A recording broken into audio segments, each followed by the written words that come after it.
So I haven't been doing any competitions because I got my boobs done in October, and that's one of the things we're going to talk about today is boob and competing as athletes.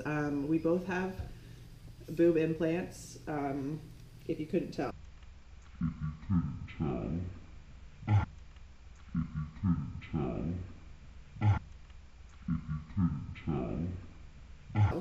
And but we both had kind of different situations with that, so I'll just talk about mine briefly.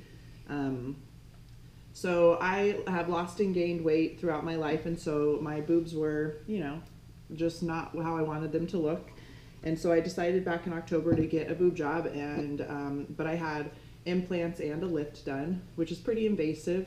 They kind of just cut your whole boob open, and they put the implant under the pectoral muscle. They cut some of the pec muscle so they can slide the implant under, and then they cut some of the skin, and then they form it up. So I mean, it'll probably be a while before I can do stones or log work because that's a lot of pressure on your chest. But I'm really happy with it, and the recovery time has been tough, but not as long and horrible as I thought it was going to be. And like you told me, you come back pretty quickly. Mm-hmm. So I'm already doing 150-pound overhead presses, and that's kind of what I was doing before. So it's come back kind of fast. Yeah, that's kind of a big concern I think we all have as athletes when we go in, and we have to, anytime you have to take time off, either just because you're doing something like that, getting some cosmetic surgery, or if you have an injury, like anytime you have to take time off, it's stress going into this about, you know, was I going to be able to compete? And at that point, I was already competing in single ply, and I was nervous about like the pressure that was going to be put on them with the shirt. I had implants before. I had saline implants because I got them so long ago that was back when you couldn't get silicone unless you were a breast cancer survivor. And so I had smaller ones because some of you guys know that I used to be anorexic, and so I was really skinny. And so those little tiny boobs looked pretty big on me when I first got them. And I've obviously gained like 40 pounds since I started powerlifting. And my back has gotten wider, my shoulders have gotten bigger.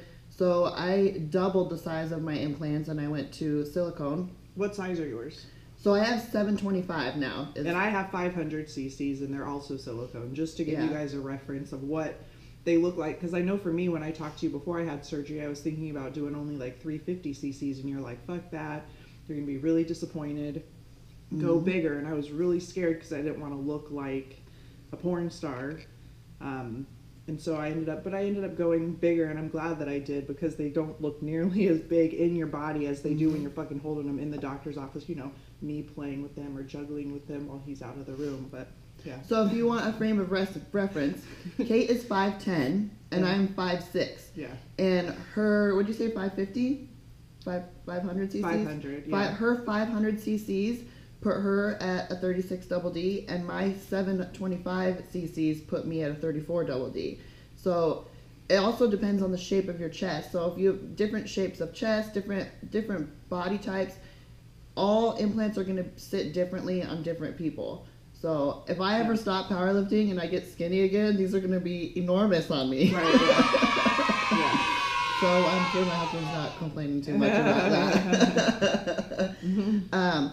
So this time around, when I went in for my implants, I chose a different incision. My first set, I had the implants put in through the areola, and now, 12, 13 years later after that, you can't even see that incision, like, at all.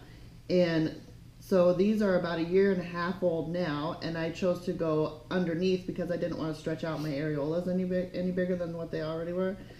I breastfed 3 kids, so that's happened. And I breastfed with implants, if anybody's wondering. That was totally fine. That depends on the chick too, though, I think. Like, if they're able to or not afterwards. At least that's what my doctor said. It depends also on the incision that you get. Supposedly the incision I got was supposed to make it harder, but it was no different. I breastfed her for 3.5 years, and it was totally fine. But so now also you can't really see the scar underneath either. No, and it's only been it's only been 1.5 years. So I pretty much came out of surgery ready to go. Like, I wasn't in any pain this second time around. He did go a little bit further into the muscle, and he did have to take some of the muscle off, which was fine. Like, I really didn't have any pain. I got up, I went to Capriotti's and got a sandwich right after leaving the surgery center, and then I came home and you're like, fuck that, I'm hungry. Yeah. I came home and thought I was going to take a nap, and after sitting and watching TV for about an hour, I decided I wasn't going to take a nap, and I wanted some Oreo cookies. So, same day I had surgery, like, I felt totally fine. I didn't have any pain whatsoever. Like, I didn't even feel like I had surgery. Putting my arms over my head within, like, a week and a half, maybe. So not everybody's like that, but... And mine was a little bit different because mine was so invasive. So they literally cut the areola off, so they took that completely off. They cut down my boob and then all the way under my boob. So they pretty much opened up each boob to put the implant in, and then he shrunk the skin and pulled it and formed it how, you know, he thought would look good. And he did a good job, but the recovery time was greater with me. And I guess I wasn't in pain. I mean, I guess my pain tolerance is pretty high. I think as lifters, that just happens. Yeah. Like, you build up a pain tolerance because you're used to being sore all the time. Yeah, and so that... And you're used to fucking working your ass off. Exactly. Everyone's like, oh, it just feels like you had a really hard workout. And I'm like, that didn't feel like that to me at all. What was uncomfortable was, like, you know, sitting up and stuff, or like when I was trying to shake my protein shake. When I was trying to shake my protein shake, like that felt, it just like when I was trying to shake my protein shake, like that felt, it just felt fucking weird, you know, like you feel like you have these things inside you that don't really belong. And it's weird too, like, you don't realize what the things that you use your chest for. Like, dude, fucking right. So many things, your chest is a stabilizing muscle. Yeah. And you don't realize that you're working it. Like, you don't realize how much you work your chest when you deadlift. Yep. That was one of my hardest things to come back from, is not the actual, you know, ascent of the deadlift, but the descent. When you go down, that felt really weird. And you put the weight down, like, always in my right side, I would feel like a weird thing on my pec. It didn't hurt, but it just felt like, oh, that's a weird little, what's going on there?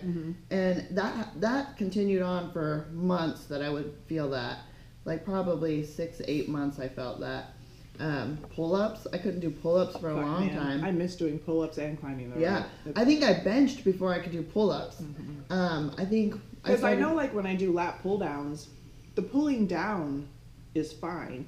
And at the bottom of the motion, it feels like your boobs are kind of, like, pulling out. It's really weird. And then as you go up, you're like, oh my god, this is fucking weird. Like, I used to be able to do pull-ups, and now, like, pulling at 50 pounds, I'm like, ugh. So I think it's just more like getting used to how they move inside your body and stuff, especially if they're under the muscle, which I would recommend to any female getting it. I mean, over the muscle is less invasive, and recovery time is like 2 fucking weeks, but they're not gonna look good.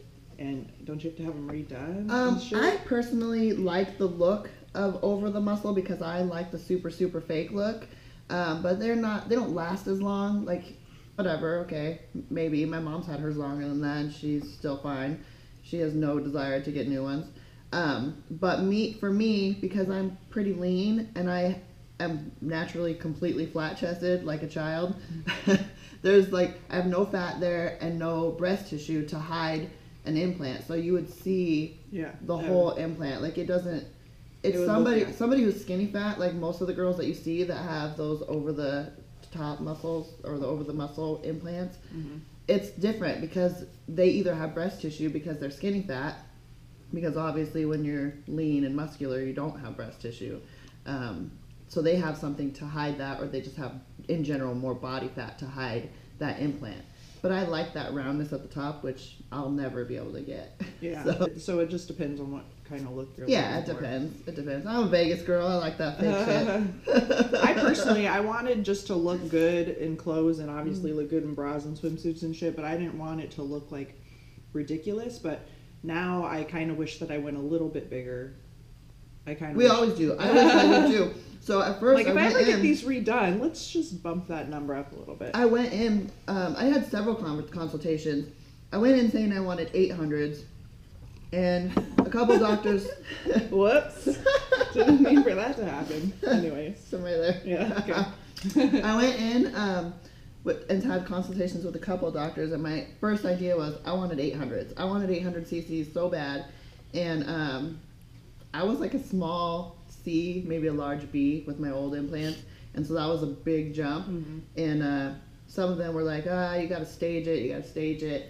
So they ended up talking me into smaller ones, just so that the staging, I guess you can't just jump like that because your skin doesn't stretch right and the muscles don't stretch right. And then your skin's too thin, and then your incision can open up and all that crap. But he did say that now I could fit 1,000 cc's, which maybe one day I'll go to 1,000 cc's. I like that look, but you know. She wants to tip over when she stands up. maybe I could finally swim, because I can't swim at all. Really? No, I can't swim at all. You just can't swim. I just float on a raft and. But like if you fell in the ocean, you could swim, right? Well, maybe not in the ocean, but I wouldn't like drown in like the pool. I was like, does a bitch need to rescue you if you fall in a big body of water? She's like, ew! I won't like drown in my pool in the backyard. You just see these like fucking implants floating in the water. I'm like, hoe down. Bitch can't swim. Your titties are saving your life right now. My kids swim better than I do. Well, I can swim, so if that shit happens, I can jump in and help you with that. Listen, I don't ever go in the pool without a rash, so. And I try to get my hair up so the chlorine doesn't get in my hair. Oh my god. And I don't get water on my face too, because like I wear makeup when I go out in the backyard because I don't want the sun on my face. And I wear a hat. I'm the complete opposite. I'm like Cannonball City, let's dive in the pool, hair wet, fucking face wet. Oh, not me. Yeah. I'm a prissy bitch, let me tell you. That's funny. You see these fake eyelashes? I wear this shit every day.